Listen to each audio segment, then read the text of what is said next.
ایک انسان اربپتی کھربپتی ہے، دولت کا امبار اس کے پاس ہے، لیکن قیامت کے اللہ کی بارگاہ میں اگر اس کے پاس ایمان کی دولت نہیں ہے، اللہ فرماتا ہے ان الذین کفروا وماتوا وهم کفار فلن يقبل من احدهم ملء الارض ذهبا۔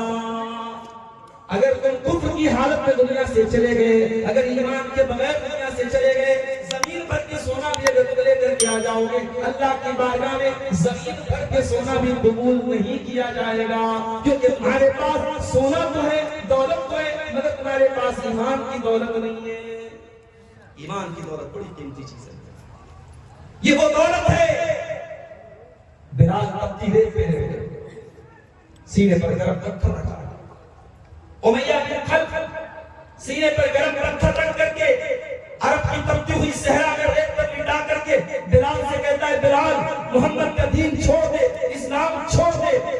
بلال کوئی ڈگری ہولڈر نہیں ہے، بلال دنیاوی معیار کے اعتبار سے بہت بڑا لکھا انسان نہیں ہے، بلال ایک غلام ہے، حبشہ کا رہنے والا ایک کالا قلم کا انسان ہے، مگر اے بلال میرے سینے میں دھڑکنے والا وہ دل وہ ایمان سے معمور ہے۔ بلال کی چربیاں اس تپتے ہوئے صحرا میں پگھل رہی ہے، مگر بلال کو اپنے ایمان کی ویلیو معلوم ہے، اپنے ایمان کا محتو معلوم ہے، اپنے ایمان کی قدر معلوم ہے۔ بلال اس گرم پتھر کے نیچے اس تپتے ہوئے صحرا میں بلال کہتے ہیں احد احد احد، میرا رب ایک ہے، میرا اللہ ایک ہے، اس رب کی توحید کو میں نہیں کھڑی۔ ایمان کی قیمت ہم کیا جانے والے ہیں؟ ہمیں تو ایمان فری میں ملا ہے، ہمیں تو ایمان، ہم نے ایمان کے لیے کچھ قربان نہیں کیا ہے۔ ایمان کی قیمت کا اندازہ لگانا ہو تو کوئی حضرت سمیہ سے، جوان بیٹے کے سامنے سمیہ کو برہنہ کر دیا گیا، ننگا کر دیا گیا۔ میری پیاری ماں اور بہنوں، ایک ماں کے لیے اس سے بڑھ کے اذیت کیا ہوگی، اس سے بڑھ کے تکلیف کیا ہوگی؟ ایک ماں کو اس کے جوان بیٹے کے سامنے ننگا کر دیا۔ سمیہ نے یہ اذیت بھی گوارا کر لی، سمیہ نے یہ تکلیف بھی گوارا کر لی، اپنے جوان بیٹے کے سامنے اس کو برہنہ کر دیا گیا، اس کے بدن سے کپڑے اتار دیے گئے۔ سمیہ نے یہ تکلیف بھی گوارا کر لی، سمیہ نے اپنی جان دے دی، سمیہ شہید ہو گئی۔ اسلام کی راہ میں شہید ہونے والی پہلی خاتون ہے حضرت سمیہ بنت خیاط۔ سمیہ نے یہ اپنی جان کو دے دی، اپنی زندگی کی سب سے بڑی تکلیف کو اٹھا لی، مگر ایمان سے کمپرومائز نہیں کیا۔ ہائے افسوس، آج ہماری قوم کی بیٹیوں نے ایمان کو اتنا حقیر بنا دیا، اتنا سستا بنا دیا کہ آج کسی غیر مسلم سے محبت کے نام پر اور عشق کے نام پر آج ہزاروں لڑکیاں ہیں جنہوں نے ایمان کا سودا کر دیا، ایمان سے سمجھوتا کر دیا۔ میرے پیارے ساتھیوں، ایمان دنیا کی سب سے قیمتی دولت ہے، اور اگر ایمان کے بغیر کوئی اللہ کی بارگاہ میں جائے گا اس کی کوئی نیکی اللہ تعالیٰ کا قبول نہیں۔ شرک کر کے اگر انسان گیا ہے اس کی کوئی نیکی اللہ کا قبول نہیں۔ اللہ نے فرمایا قرآن کے اندر سورہ مائدہ سورہ انعام کے اندر اللہ تعالیٰ نے 18 نبیوں کا ذکر کیا۔ 18 نبیوں کا ذکر کرنے کے بعد فرمایا وَلَوْ أَشْرَكُوا لَحَبِطَ عَنْهُمْ مَا كَانُوا يَعْمَلُونَ۔ ہمارے 18 پیغمبر بھی اگر شرک کرتے، اگر یہ 18 نبی بھی شرک کرتے، ان کی نیکیاں برباد ہو جاتی، ان کی نیکیاں اللہ کی بارگاہ میں قبول نہ کی جاتی۔ سورہ زمر میں اللہ تعالیٰ نے اپنے آخری نبی سے فرمایا وَلَقَدْ أُوحِيَ إِلَيْكَ وَإِلَى الَّذِينَ مِن قَبْلِكَ لَئِنْ أَشْرَكْتَ لَيَحْبَطَنَّ عَمَلُكَ وَلَتَكُونَنَّ مِنَ الْخَاسِرِينَ۔ اے نبی، آپ کو بھی ہم یہ حکم دے رہے ہیں، آپ کو بھی یہ بتا رہے ہیں، اگر آپ نے بھی شرک کر لیا تو آپ کی تمام نیکیاں برباد ہو جائیں۔ مکہ کے کافر کیا کرتے تھے؟ حاجیوں کو ستو کھلاتے تھے، خانہ کعبہ کی تعمیر کرتے تھے، اپنی نیکیوں پر بڑا گھمنڈ کرتے تھے، صاحب ہم تو حرم کے معمار ہیں، ہم خانہ کعبہ کے پڑوسی ہیں، ہم اللہ کے مہمانوں کی حاجیوں کی بڑی خدمت کرتے ہیں۔ اللہ نے قرآن میں آیت نازل کی ما کان للمشرکین ان یعمروا مساجد اللہ۔ اے مشرکو، تم شرک کی حالت میں اللہ کی مسجدوں کی تعمیر کر رہے ہو، تمہیں اس کا کوئی ثواب ملنے والا نہیں ہے۔ انما یعمر مساجد اللہ من کان یؤمن باللہ۔ اللہ کی مسجدوں کو وہی لوگ آباد کرتے ہیں، وہی لوگ تعمیر کرتے ہیں جن کے اندر ایمان ہوتا ہے۔ ایمان والا اگر مسجد تعمیر کرے گا تب ثواب ملے گا، مشرک اگر مسجد کی تعمیر کرتا ہے کوئی ثواب نہیں ملے گا۔ مشرک کی کسی نیکی کا اللہ کو کوئی ثواب ملنے والا، اللہ کے یہاں کوئی ثواب ملنے والا نہیں۔ تو یہ پہلی چیز ہے جس سے ہمیں اپنے آپ میں اللہ کا فضل و کرم ہے۔ شیر صاحبانی برادری الحمدللہ مجموعی اعتبار سے کتاب و سنت پر چلنے والی، توحید کے راستے پر چلنے والی قوم، مگر جہالت کی وجہ سے کہیں کہیں ہماری برادری میں بھی، اس شیر صاحبانی برادری میں بھی کہیں کہیں شرک کی شکلیں آ رہی ہیں، عورتوں کے اندر مردوں کے اندر کہیں کہیں شرک کی بو آ رہی ہے۔ جہاں تعلیم کی کمی ہے، جہاں قرآن و سنت کی تعلیم کی کمی ہے، جہاں جہالت ہے، وہاں یہ چیزیں آ رہی ہیں۔ اپنے آپ کو توحید کے ساتھ ہمیشہ قائم رکھو، اپنی اولاد کی بھی فکر کرو۔ اگر آپ کسی گاؤں میں ہیں، اگر وہاں آس پاس اگر توحید پر چلنے والے لوگ نہیں ہیں، آپ اپنے دامن کو بچا لیں گے، آپ کی آنے والی نسلیں ہو سکتا ہے ماحول سے متاثر ہو جائیں۔ اس لیے ایسے ماحول میں رہنے کی کوشش کرو جہاں توحید پر چلنے والے لوگ، ماحول کا بھی بڑا اثر ہوتا ہے۔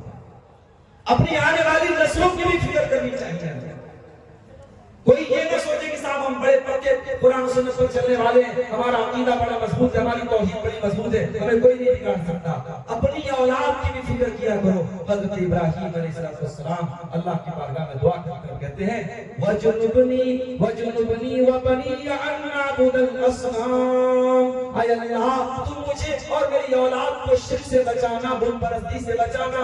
اے اللہ کہیں میری اولاد بت پرستی میں نہ پڑ جائے۔ اگر ابراہیم خلیل اللہ جیسا پیغمبر اگر یہ دعا کر رہا ہے میرے پیارے ساتھیوں، تو ہمیں اور آپ کو تو یقیناً یہ دعا کرنی چاہیے اور اپنے آپ کو اپنے بچوں کو ہمیشہ شرک سے بچانے کی کوشش کرنی چاہیے اور اپنی اولاد کو اپنے بیوی بچوں کو ہمیشہ اس آگ سے دور رکھنا چاہیے۔ اور آگے نیکیوں کو برباد کرنے والی دوسری چیز ریا، دکھاوا۔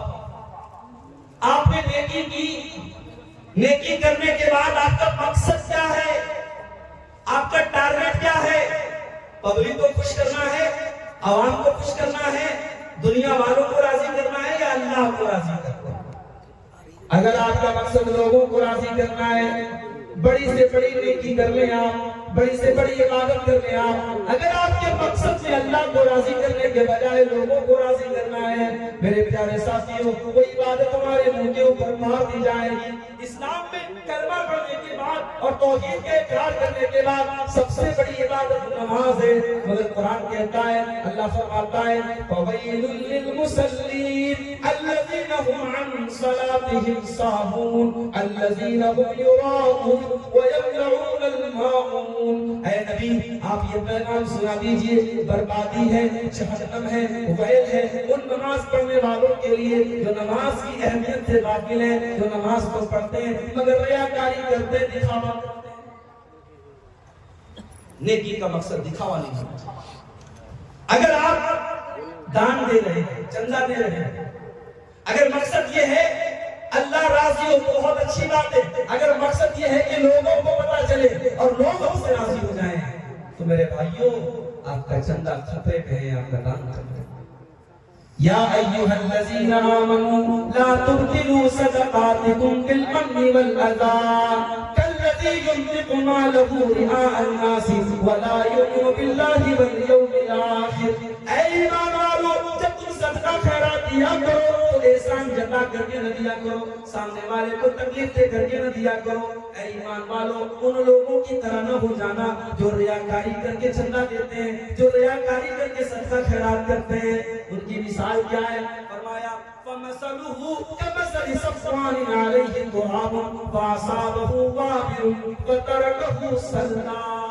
ان کی مثال اس چٹان کی طرح ہے، اس چٹان پر تھوڑی سی مٹی ہے، آسمان سے بارش ہوتی ہے اور آسمان کی بارش اس مٹی کو بہا کے لے کے چلی جاتی ہے اور وہ چٹان چکنی کی چکنی رہ جاتی ہے، نہ اس پر کوئی پیداوار نکلتی ہے، نہ اس پر کوئی پودا نکلتا ہے، اس سے کوئی فائدہ اس انسان کو ہونے والا نہیں ہے۔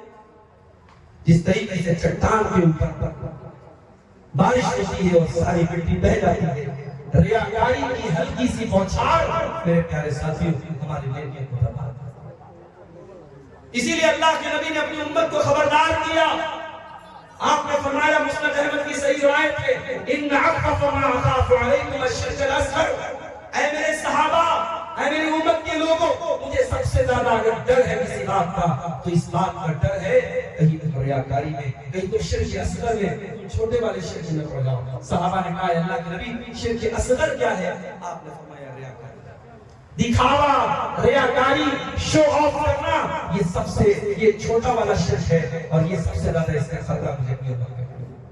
اور آپ نے آگے یہ بھی فرمایا کہ جو لوگ ریاکاری کرتے ہیں، جو دوسروں کو دکھانے کے لیے عمل کرتے ہیں، جب قیامت کے دن اللہ کے پاس جائیں گے، اللہ تعالیٰ کہے گا جاؤ جس کے دکھانے کے لیے تم نے یہ نیک عمل کیا تھا، جاؤ اس سے ثواب لے لو، میرے پاس تمہارے لیے کوئی ثواب نہیں۔ اخلاص پیدا کرو میرے۔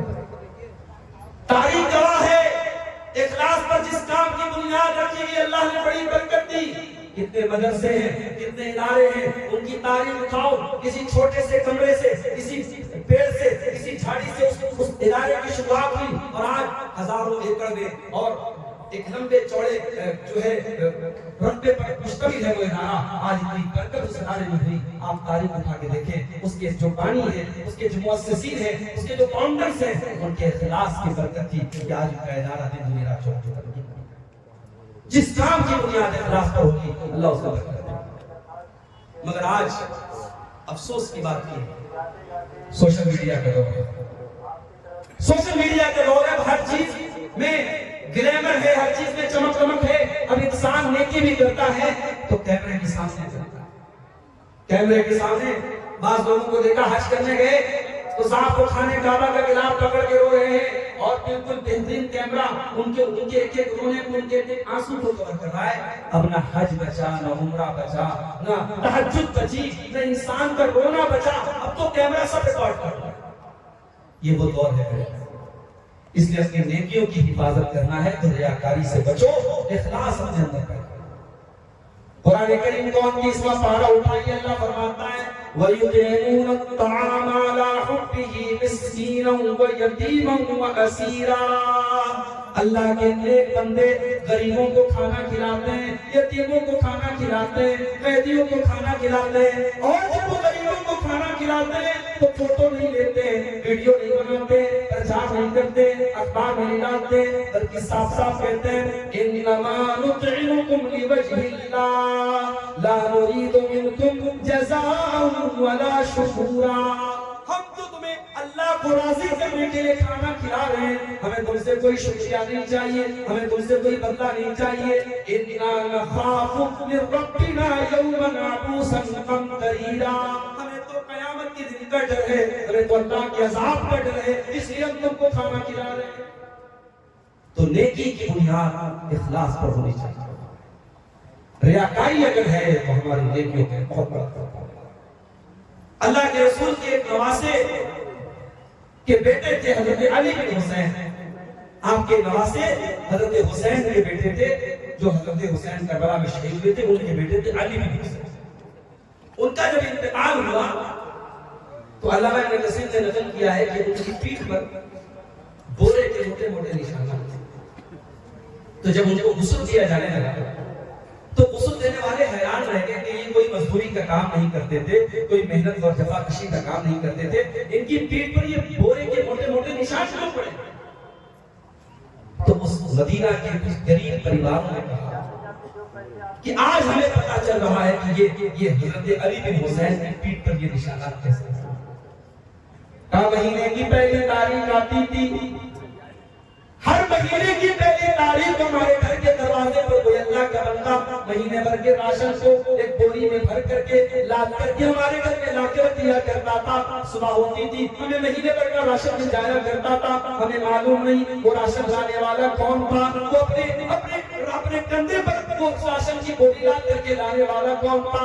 آج علی بن حسین کے انتقال کے بعد ان کی پیٹھ پر پائے جانے والے بورے کے نشانات یہ بتا رہے ہیں وہ اللہ کا بندہ، وہ راتوں میں چھپ چھپ کے غریبوں کے گھر میں اناج پہنچانے والا وہ اللہ کا بندہ کوئی اور نہیں تھا، وہ نبی کے نواسے کا بیٹا تھا، وہ نبی کے اہل بیت کا کرتا، وہ علی بن حسین۔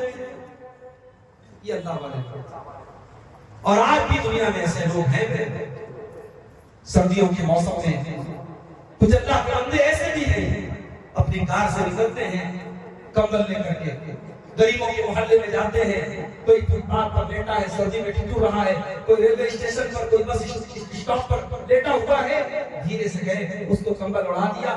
غریب کو راحت مل گئی. غریب کو نہیں معلوم ہمیں کمبل اڑانے والا کون ہے، اس امیر کو نہیں معلوم کہ ہم نے کمبل کس کو اڑایا. کوئی کیمرہ نہیں، کوئی کوریج نہیں، کوئی شو آف نہیں. یہ وہ نیکی ہے جو اندھیرے میں کی گئی، جو اللہ کو راضی کرنے کے لیے کی گئی. ایسی نیکی اللہ کو پسند آتی ہے. تو ریاکاری یہ بہت بڑا خطرہ ہے ہماری لیے. اور آگے بڑھیے.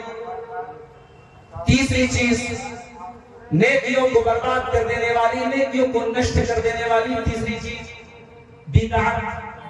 اگر انسان بدعت کر رہا ہے، اگر دین کے نام پر کوئی ایسا کام کر رہا ہے جو دین کے اندر ثابت نہیں ہے، جو نبی نے نہیں کیا، جو صحابہ نے نہیں کیا، بہت بڑے بڑے کام کر رہا ہے، لاکھوں روپے خرچ کر رہا ہے، لیکن وہ کام نبی نے نہیں کیا، وہ کام صحابہ نے نہیں کیا، اس کی بنیاد کتاب و سنت کے اندر نہیں ہے، اس کو بدعت کہتے ہیں. اور اللہ کے نبی فرماتے ہیں من احدث فی امرنا ھذا ما لیس منہ فہو رد.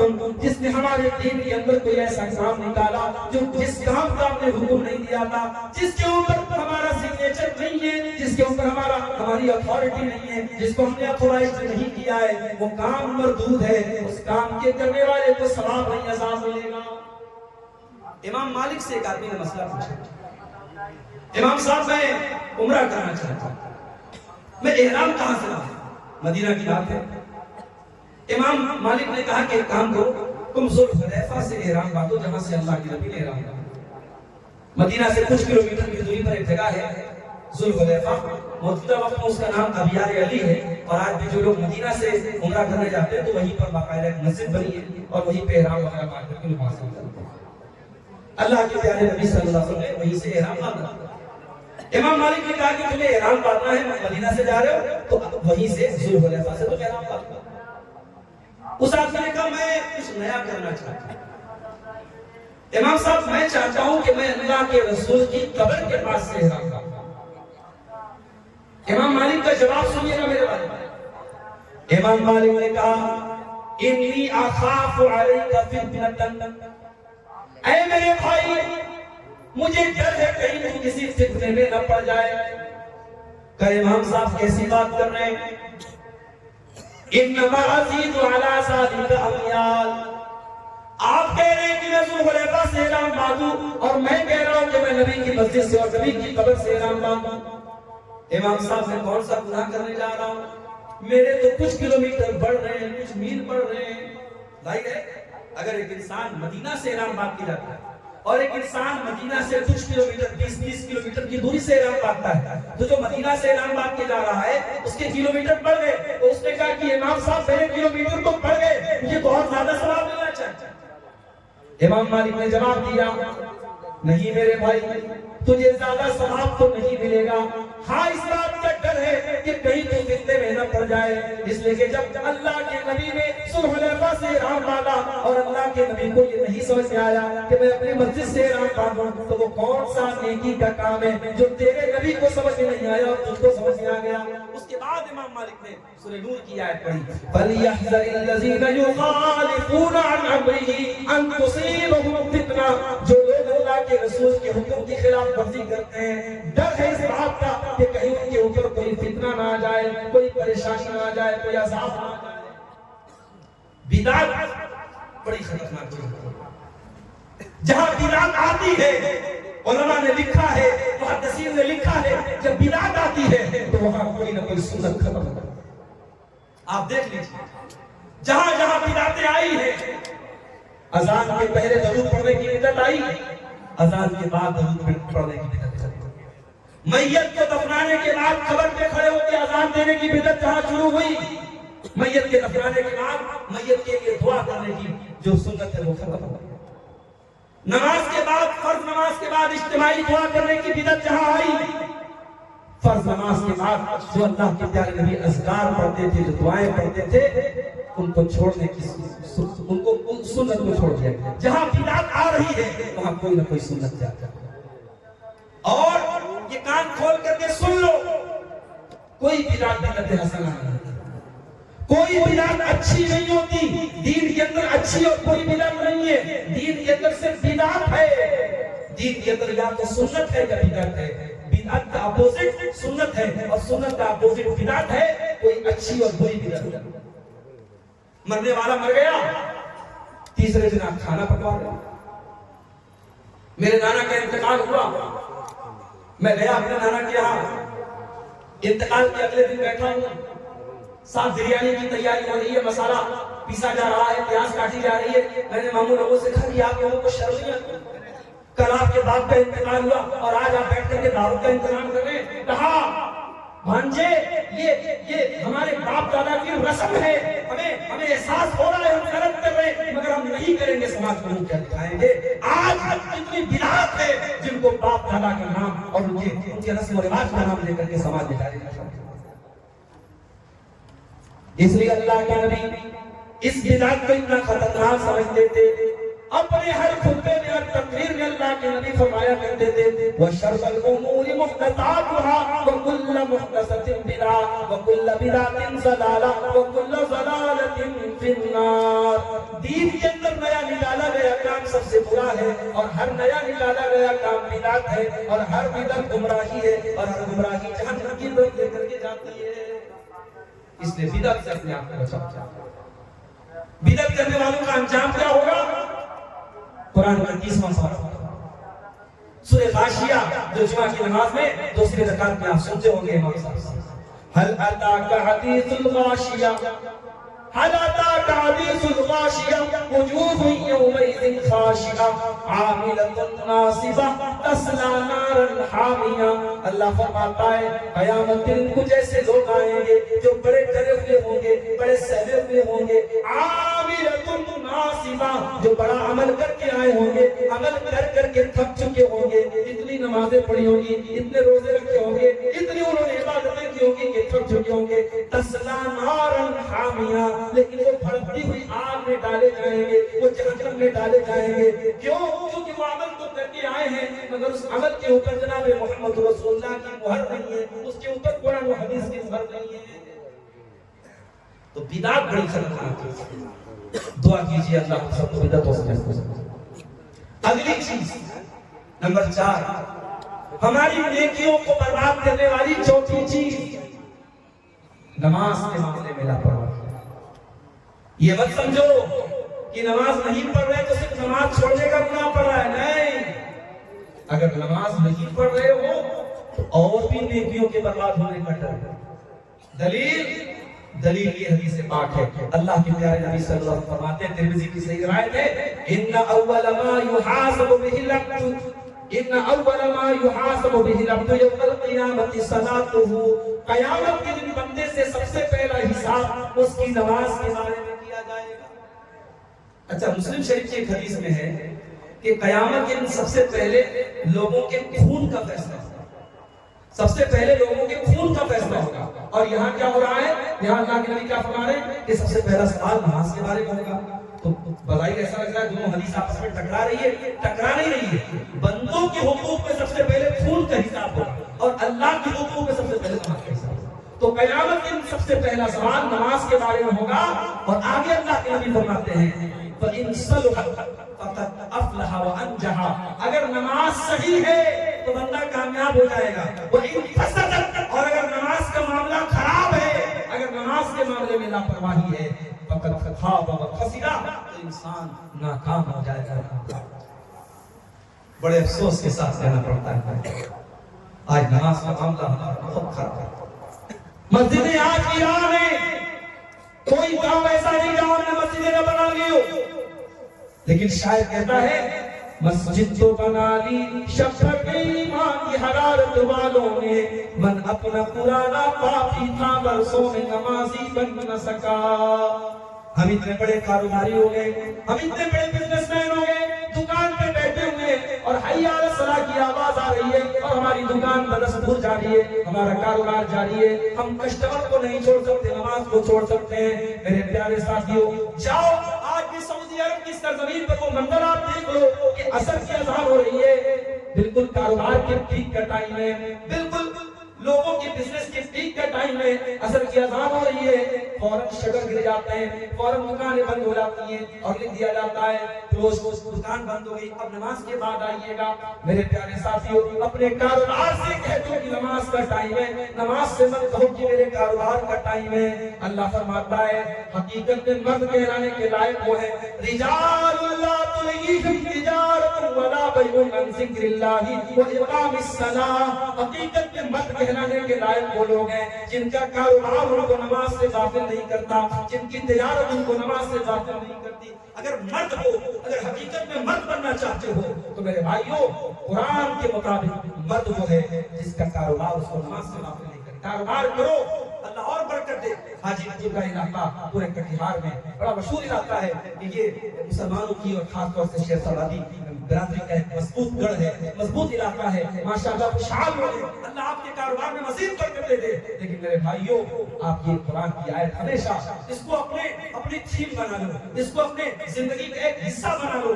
رجال لا تلہیہم تجارۃ ولا بیع عن ذکر اللہ۔ حقیقت میں مرد وہ لوگ ہیں جن کا کاروبار اور تجارت ان کو نماز سے غافل نہیں۔ تو نماز کے معاملے میں اگر لاپرواہی کریں گے تو نیکیاں برباد ہو جائیں گی۔ اور آگے بڑھیں، نمبر 5، نیکیوں کو برباد کرنے والی 5ویں چیز، حقوق العباد میں اگر آپ نے کوتاہی کی، بندوں کا حق مارا ہے، کسی کی زمین پر قبضہ کیا ہے، کسی کا پیسہ لے کر کے بے ایمانی کی ہے، کسی کو گالی دی ہے، کسی کی عزت اتاری ہے۔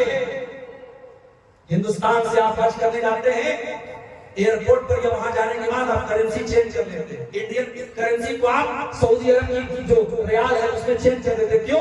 کیونکہ انڈیا کی کرنسی وہاں نہیں چلے گی، سعودی عرب میں ریال چلے گا، امریکہ میں جائیں گے ڈالر چلے گا، ترکی میں جائیں گے لیرا چلے گا، آپ یو کے میں جائیں گے پاؤنڈ چلے گا۔ ہر ملک کی اپنی ایک کرنسی ہے۔ قیامت کے دن اللہ کی بارگاہ میں میرے پیارے ساتھیوں، جب ہمارا حساب لیا جائے گا، اور یہاں قیامت کے دن جب ہمارا حساب اللہ لے گا اور ہمارے نام اعمال میں یہ پایا جائے گا کہ ہم نے کسی کو مارا ہے، کسی کا حق مارا ہے، کسی کو گالی دی ہے، کسی کی عزت پر حملہ کیا ہے، کسی کا حق مارا ہے، تو وہاں تو کرنسی میں دینے کے لیے ہمارے پاس پیسہ نہیں ہوگا۔ وہاں کرنسی کیا ہوگی؟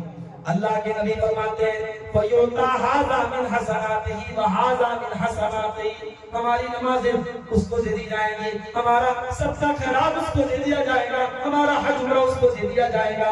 ہم نے جو بھی نیکی کے کام کیے وہ نیکی کے کام گنہگاروں کو دے دیے جائیں گے۔ وَإِنْ فَنِيَتْ حَسَنَاتُهُ، اگر ہماری نیکیاں ختم ہو جائیں گی اور اس کے بعد بھی بقائے دار لوگ کھڑے ہوں گے، اس کے بعد بھی وہ لوگ باقی رہیں گے جن کا حق ہم نے مارا ہے، اللہ کے نبی فرماتے ہیں ان کے گناہ اس انسان کے اوپر لاد دیے جائیں گے، اس کی برائیاں اس کے نام اعمال میں ڈال دی جائیں گی۔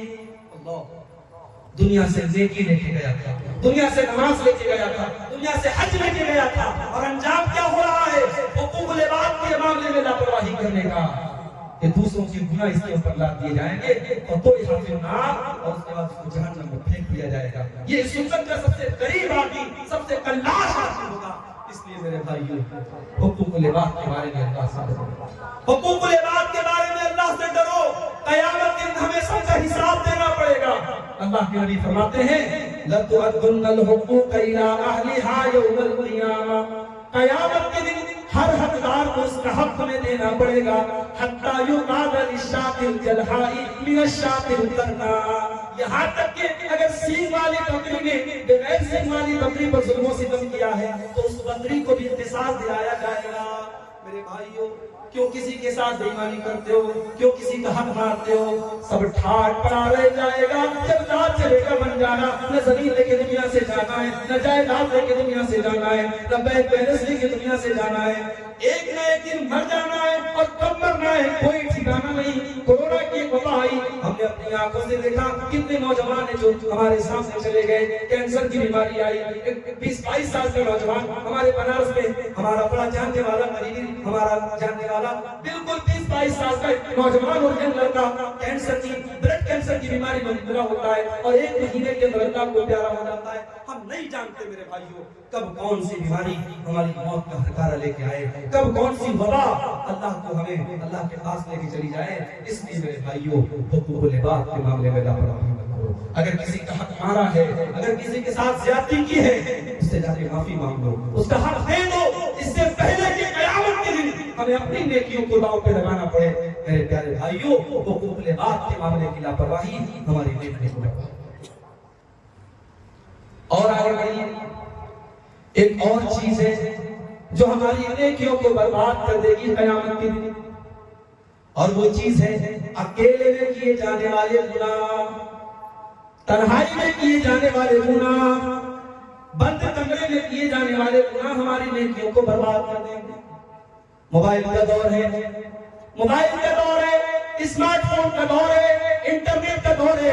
آج آپ کے موبائل میں آپ کیا کیا چیزیں میسج کر رہے ہیں, کیا کیا چیزیں دیکھ رہے ہیں. ہو سکتا ہے کہ آپ نے ڈیلیٹ کر دیا ہو سکتا ہے آپ نے چیٹ کی ہسٹری ڈیلیٹ کر دی ہو سکتا ہے آپ نے براؤزر کی ہسٹری ڈیلیٹ کر دی ہو سکتا ہے آپ نے اپنے موبائل کی گیلری کو صاف کر لیا ہو سکتا ہے آپ کی موبائل میں برائی کے سارے ثبوت مٹ گئے ہوں. مگر یاد رکھو میرے بھائی, اللہ کا کیمرہ تو 24/7 آن ہے. اللہ کا کیمرہ تو کبھی بند ہونے والا نہیں ہے. وَإِنَّ عَلَيْكُمْ لَحَافِظِينَ كِرَامًا كَاتِبِينَ. میرے بندو, ہمارے کرامن کاتبین, ہمارے فرشتے ہماری ایک ایک حرکت کو نوٹ کر رہے ہیں, نقل کر رہے ہیں. ہمارے فرشتے ایک ایک حرکت کو نوٹ کر رہے ہیں. یَعْلَمُونَ مَا تَفْعَلُونَ, وہ تمہارے ہر عمل کو جانتے ہیں اور تمہیں قیامت کے دن اس کا حساب دینا پڑے گا. تنہائی میں کیے جانے والے گناہ ہماری نیکیوں کو برباد کر دیں گے. آئیے وہ حدیث سنانے جا رہا ہوں.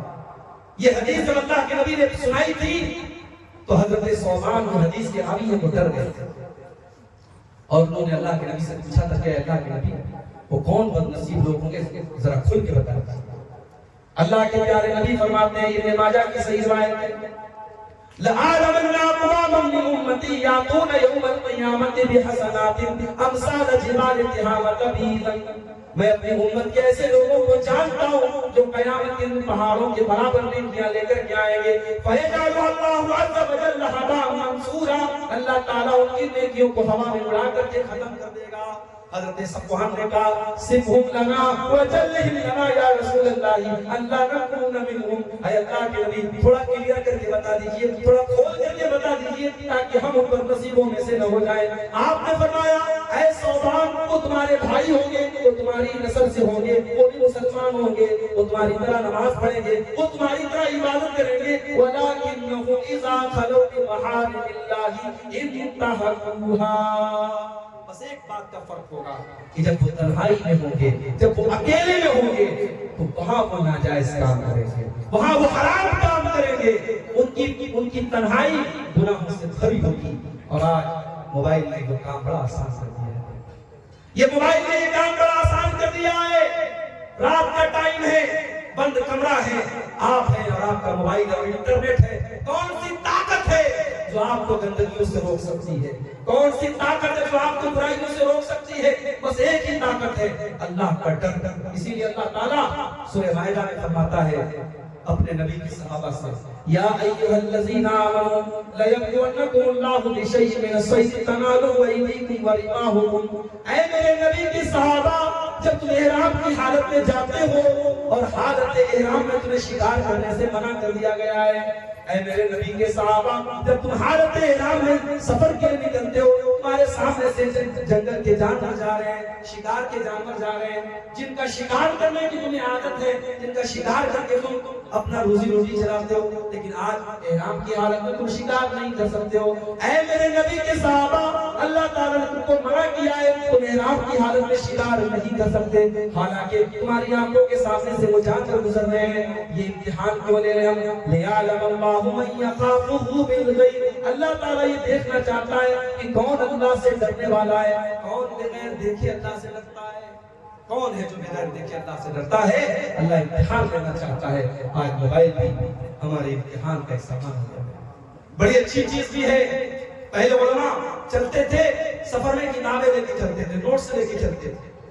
میں خود تقریباً 700-800 میرے پاس تقریروں کے نوٹس ہیں. میرے الماری کا ایک پورا پورشن بھرا ہوا ہے, وہ نوٹس میں لفافے میں بھر کر کے میں رکھا. مگر آج موبائل اب جو بھی نوٹس ہے سب موبائل میں لگ رہے ہیں. جو ٹائپ کرنا ہے, جو سرچ کرنا ہے, آج موبائل سے الحمدللہ پوری تقریر کا میٹیریل آپ کو تیار مل جائے گا. حدیث کو سرچ کرنا ہے، کوئی حدیث آپ کو تلاش کرنا ہے، پہلے کے علماء بڑی محنت کرنی پڑتی تھی، 7-7 8-8 جلدوں میں کتاب ہے، کون سی جلد میں ہے، کہاں ہے، پوری 7-7 8-8 جلدیں کو پوری کھنگال لیتے تھے۔ آج تو بڑا سمپل ہے، آپ کے پاس شاملہ کا ایپ ہے، آپ کے پاس مکتبۃ الحدیث ہے، آپ کے پاس الباحث القرآنی ہے، جو بھی ایپ ہے قرآن حدیث کی سرچ کرنے والے، آپ حدیث کا ایک ٹکڑا ڈال دیجئے، پوری حدیث آپ کے سامنے آ جائے گی۔ حدیث صحیح ہے، ضعیف ہے، حدیث کا نمبر کیا ہے، سب کچھ آپ کے سامنے آ جائے گا۔ آج موبائل میں یہ سہولت تو غیر عالم ہے، دین کا کام کرنے کے لیے بہت ساری سہولتیں دی ہیں اس موبائل میں، مگر موبائل میں ہمارے تقویٰ کا امتحان بھی لیا ہے۔ میرے پیارے ساتھیوں، موبائل کا صحیح استعمال کیجئے، انشاءاللہ یہ موبائل آپ کے حق میں خیر ثابت ہوگا، اور اگر غلط استعمال کریں گے یہ موبائل ہماری نیکیوں کو برباد کر دے گا۔ اللہ کے نبی فرماتے ہیں تنہائی میں کیے جانے والے گناہ انسان کی نیکیوں کو برباد کر دے گا۔ اور آگے ایک اور چیز ہے جو ہماری نیکیوں کو برباد کر سکتی ہے، اور وہ کیا ہے؟ بیوی اگر اپنے شوہر کا حق ادا نہیں کر رہی، بیوی بڑی نمازی ہے، رات میں تہجد پڑھ رہی ہے، جمعہ کی نماز میں ایک دم پہلی صف میں جا کے عورتوں والے حصے میں بیٹھتی ہے، تقریر کے ایک دم آگے آگے رہتی ہے، مگر شوہر کی خدمت نہیں کرتی، شوہر کی بات نہیں مانتی، اس کی نیکیاں خطرے میں ہے، اس کی نیکیاں برباد ہو جائیں۔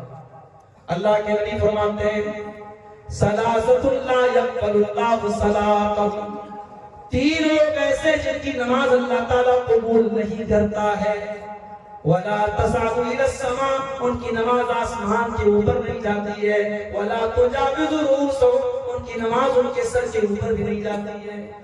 نمبر 1 رجل عم قوما وهم له كارهون، وہ انسان جو لوگوں کی امامت کر رہا ہے جبکہ لوگ اس کو ناپسند کر رہے ہیں، لوگ اس کو امام بنانا نہیں چاہتے، زبردستی وہ لوگوں کا امام بنا ہوا ہے، ایسا انسان کو بدنصیب ہے، اس کی نماز اللہ قبول نہیں کرے گا۔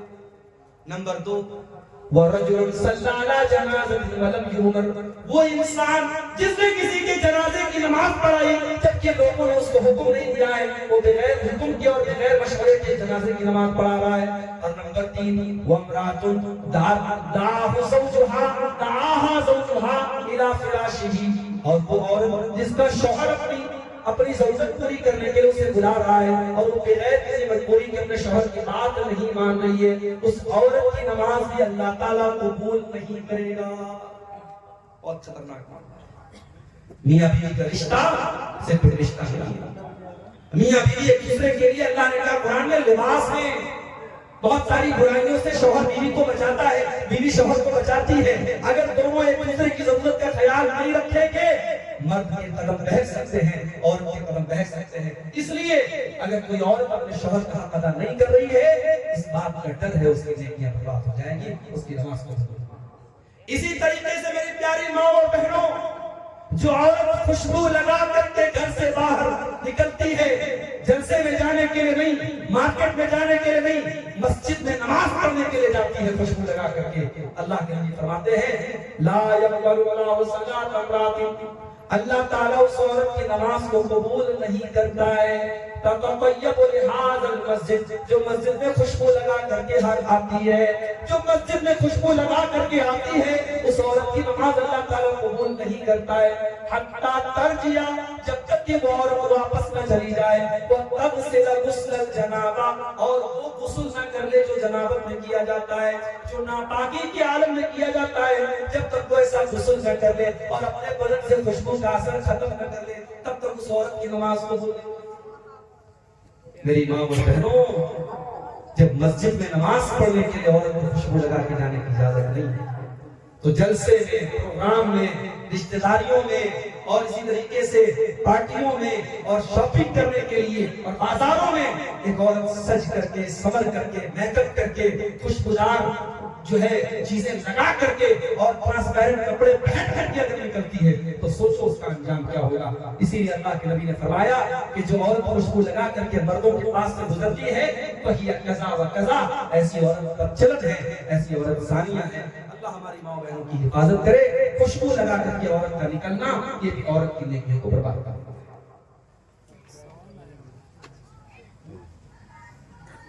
کیا بیوہ عورتوں کو زینت کرنا چاہیے جیسا کہ پہلے سے سونے کے زیورات بنتے چلے آ رہے ہیں، پہنتے چلے آ رہی ہے، اور شوہر کا انتقال ہو جاتا ہے تو کیا پہنے ہوئے زیورات اپنے جسم سے اتار دے گی؟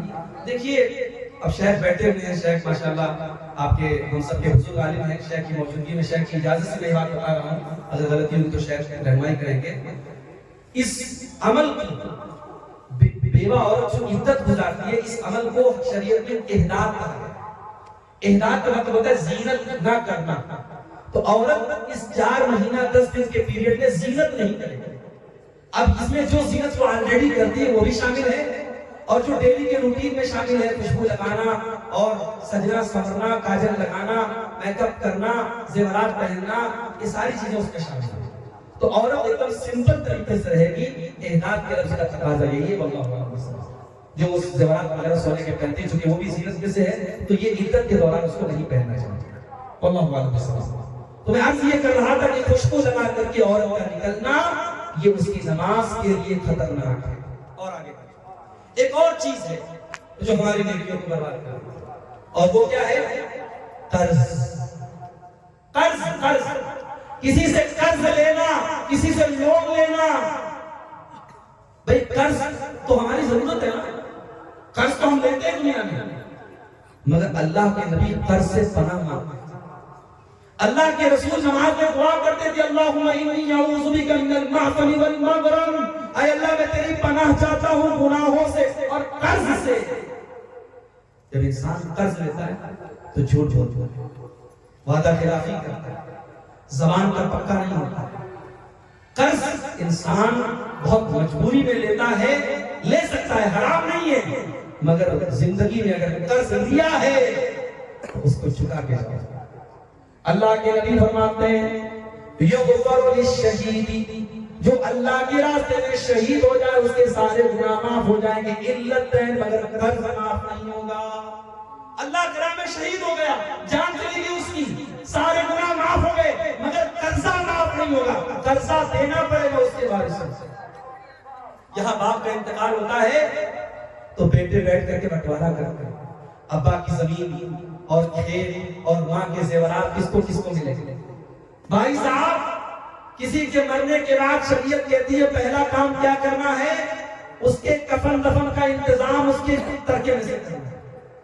پتہ نہیں آپ کیا کیا رواج، ہمارے بنارس میں یہ رواج ہے کہ انتقال ہونے کے بعد جو داماد ہوتا ہے یا بہنوئی ہوتا ہے وہ آ کر کے پیسہ دیتا ہے کفن دفن کا، کہیں 500 دیتا ہے، کہیں 1000 دیتا ہے۔ اب وہ ایک طریقے سے ایک رواج بن گیا ہے۔ اب یہ رواج مجھے نہیں سمجھ آتا کہ اس کی کیا ضرورت ہے۔ بھائی اگر میت کے وارثین میں سے ظاہر ہے کہ میت کا جو بہنوئی ہے یا اس کا سمدھی ہے وہ تو وارث بھی نہیں ہے، جو میت کا وارث ہے بیٹا ہے، باپ اگر زندہ ہے تو باپ ہے، ماں زندہ ہے تو ماں ہے، جو وارث ہو رہے ہیں اگر وہ اپنی خوشی سے میت کے جنازے میں تعاون کر دے الگ بات ہے، ورنہ پہلا حق کیا ہے کہ میت کے ترکے میں سے ہم کفن دفن کرتے ہیں۔ دوسرا کام کفن دفن کرنے کے بعد میت کے قرضے کی ادائیگی۔ قرضہ یہاں سب سے لاسٹ میں ادا ہوتا ہے، پہلے بٹوارا ہوتا ہے، اس کے بعد ہم ابا کے اوپر قرضہ کرنا، پہلے پتہ کرو قرضہ کتنا تھا، پہلے قرضے کو ادا کیا جائے گا۔ اس کے بعد نمبر 3، میت نے اگر وصیت کی ہے مدرسے میں اتنا دے دیا جائے، کمپلیکس میں اتنا دے دیا جائے، مسجد میں اتنا دے دیا جائے، تو 1/3 1/3 سے زیادہ ہم وصیت پہ نہیں دیں گے۔ اگر ابا نے زیادہ وصیت کی ہے تب بھی ہم 1/3 تک دیں گے، اس سے زیادہ نہیں دیں گے۔ مان لو اگر میت 3 لاکھ روپیہ چھوڑ کے گیا ہے تو 1 لاکھ روپیہ اس وصیت کی جگہ پہ خرچ کیا جا سکتا ہے۔ اب اس کے بعد جو اماؤنٹ باقی بچا، جو جائیداد باقی بچی، اس میں میت کو ہم اس کے طرف تقسیم کریں۔ یہ ہے شریعت کا طریقہ۔ آج کیا ہوتا ہے، لوگ قرضہ لیتے ہیں اور اس قرضے کو لکھتے نہیں ہیں۔ آپ کو ایک نکتے کی بات بتاؤں، قرآن کی سب سے لمبی آیت آیت دین ہے، سب سے لمبی آیت، اور اس آیت دین کا خلاصہ یہ ہے کہ جب بھی قرضہ کا لین دین کرو تو نوٹ کر لو، لکھ لو۔ اگر اولاد کو بتایا نہیں ہے تب بھی اولاد باپ کی ڈائری دیکھ کے سمجھ جائے کہ میرے باپ نے کتنا قرضہ لیا تھا۔ تو قرضہ اگر 100 روپیہ بھی لیا ہے میرے بھائی تو اس کو لکھ لو۔ اور قرضے کی ادائیگی کے بغیر آپ اللہ کے چلے گئے تو جب تک قرضہ ادا نہیں ہوگا مغفرت نہیں ہوگی، اللہ اللہ کے رسول فرما رہے ہیں یغفر للشہید کل ذنب، شہید کے تمام گناہ معاف ہو جائیں گے الا الدین، مگر قرضہ معاف نہیں ہوگا۔ اور دوسری حدیث میں ہے کہ المیت معلق بالدین، مردہ قرضے کی وجہ سے معلق رہتا ہے، اس کی مغفرت رکی رہتی ہے جب تک کہ اس قرضے کو ادا نہ کرتا۔ تو ٹھیک ہے، اللہ تعالیٰ ہم سب کو قرضے کی ادائیگی کی زندگی میں کرنے کی توفیق۔ مسجد کا چندہ مسجد کے علاوہ قبرستان وغیرہ میں خرچ کر سکتے ہیں یا نہیں، جبکہ مسجد، عیدگاہ اور قبرستان کی ایک ہی کمیٹی ہے۔ دیکھیے اگر چندہ دینے والے نے واضح طور پر کہا ہے کہ میرا چندہ مسجد میں دیا گیا، تو اب اس کی حیثیت ایک طریقے سے وقف کی ہوگی، وہ چندہ اس نے مسجد کے لیے وقف کر دیا، اب اس کو آپ دوسری جگہ ٹرانسفر نہیں کر سکتے۔ جو شریعت کا مسئلہ یہ ہے کہ اگر مسجد کے لیے دیا ہے تو مسجد میں خرچ کرے، کمیٹی ایک تو الگ بات ہے، کمیٹی ایک ہونے سے وہ فنڈ ایک نہیں ہو جائے گا، اس لیے کہیں کہ جو رسید ہوتی ہے رسید پر وضاحت ہوتی ہے کہ کس مد میں دیا جائے گا۔ اگر قبرستان، مسجد اور مدرسہ تینوں کی ایک کمیٹی ہے تب بھی رسید پر اس بات کی وضاحت ہونی چاہیے کہ یہ چندہ کہاں دیا جا رہا ہے، مسجد کے لیے تو مسجد میں ہی دینا چاہیے۔ تو دو چیزیں میں بیان کر کے بات ختم کر رہا ہوں۔ ہماری نیکیوں کو عورت اپنے شوہر سے ملنے جانا چاہتی ہے، اچھا کھلا لینا چاہتی ہے، عورت اپنے شوہر سے کھلا لینا چاہتی ہے، اس عورت کو کیا کرنا ہوگا، قرآن و حدیث سے بیان کیجیے۔ دیکھیے چونکہ ہمارے یہاں اسلامی حکومت بھی نہیں ہے اور کوئی دارالقضا بھی نہیں، اگر کسی علاقے میں دارالقضا کا سسٹم ہے جہاں باقاعدہ علماء کی ایک کمیٹی ہے اور وہ خلا اور طلاق کے مسئلے کو ہینڈل کرتے ہیں قرآن سنت کی روشنی میں، تو اچھی بات ہے۔ اگر دارالقضا وغیرہ کا سسٹم نہیں ہے، جیسا کہ عام طور سے نہیں ہے، تو علاقے کے جو ذمہ دار علماء ہیں اور جو صاحبان امر ہیں، جو نیک اور دیندار لوگ اور سماج کے سربراہ لوگ ہیں، ان کو بٹھایا جائے اور عورت ایک اپلیکیشن لکھے، ایک درخواست لکھے کہ میں اپنے شوہر سے کھلا لینا چاہتی ہوں، اور شوہر کی رضامندی بھی ضروری ہے۔ شوہر کو باقاعدہ کمیٹی کے لوگ بلائیں گے اور ان کے سامنے عورت کا یہ پرستاؤ رکھیں گے کہ تمہاری بیوی تمہارے ساتھ نہیں رہنا چاہتی، کھلا لینا چاہتی ہے۔ اس کے بعد اگر شوہر کہتا ہے کہ ٹھیک ہے، اگر میری عورت کھلا لینا چاہتی ہے تو ٹھیک ہے، وہ لے لے کھلا، میں نہیں رکھوں گا اس کو۔ اب اس کے بعد ایک تحریر تیار ہو جائے گی کہ ہم تمام علماء اور تمام معاشرے کے ذمہ دار لوگوں کی موجودگی میں فلانا بنت فلاں کا کھلا کرایا جا رہا ہے، اور اس کھلا کے بعد ایک حیض کی عدت گزارے گی، ایک بار اس کو پیریڈ آئے گا، پھر جب وہ پاک ہو جائے گی اس کے بعد وہ کہیں اور نکاح کر سکتی ہے۔ یہی کھلا کا مسئلہ ہے، اللہ اعلم بالصواب۔ تو نیکیوں کو برباد کرنے والی دو چیزیں اور بیان کرنے بات کرتے ہیں۔ شرابی آدمی جو شراب پیتا ہے اس کی نیکیاں بھی خطرے میں ہیں۔ شراب پینے کا جو گناہ ہے وہ ہے شرابی کی نماز قبول نہیں ہوتی۔ اللہ کے نبی فرماتے ہیں، ترمذی کی روایت ہے، من شرب الخمر لا تقبل له صلاة 40 صباحا، جو انسان شراب پیتا ہے اس کی 40 دن تک کی نمازیں قبول نہیں ہوتی ہیں۔ فَإِن تَابَ تَابَ اللَّهُ عَلَيْهِ، اگر وہ توبہ کر لے تو اللہ اس کی توبہ قبول کر لے گا، اگر توبہ نہیں کرے گا تو 40 دن تک کی اس کی نماز خطرے میں رہے گی۔ ایک بار شراب پی، اب سوچو جو روز شراب پی رہا ہے وہ کتنا بد نصیب ہے، اس کی کتنی نمازیں خطرے میں ہیں۔ وہ شراب پیتا رہے اور نماز پڑھتا رہے، کوئی مطلب نہیں ہے اس کی نماز کا۔ اس لیے میرے بھائیوں، اگر کوئی بھی مسلمان شراب جیسی گندی چیز کا شکار ہے، اللہ سے سچی توبہ کر لے، اللہ سے جتنی جلدی ممکن ہو توبہ کر لے۔ شراب وہ گندی چیز ہے جس کے بارے میں اللہ کے نبی فرماتے ہیں، حضرت عثمان غنی فرماتے ہیں، ان الخمر ام الخبائث، شراب برائیوں کی جڑ ہے۔ تو شراب یہ انسان کی نیکیوں کو برباد کر دیتی ہے۔ آخری چیز حسد اور کینہ کپٹ۔ اگر انسان کے دل میں حسد ہے، کینہ کپٹ ہے، تو کان کھول کر کے سن لے، اس کی نماز، اس کا روزہ، اس کی عبادت اللہ کے قبول نہیں۔ ثبوت چاہتے ہیں؟ دو ثبوت آپ کو دے رہا ہوں۔ پہلی حدیث مسند احمد کے اندر موجود ہے، اللہ کے نبی فرماتے ہیں، ایاکم والحسد فإن الحسد تأکل الحسنات کما تأکل النار الحطب۔ جس طریقے سے آگ لکڑی کو کھا جاتی ہے، اسی طریقے سے حسد انسان کی نیکیوں کو کھا جاتا ہے۔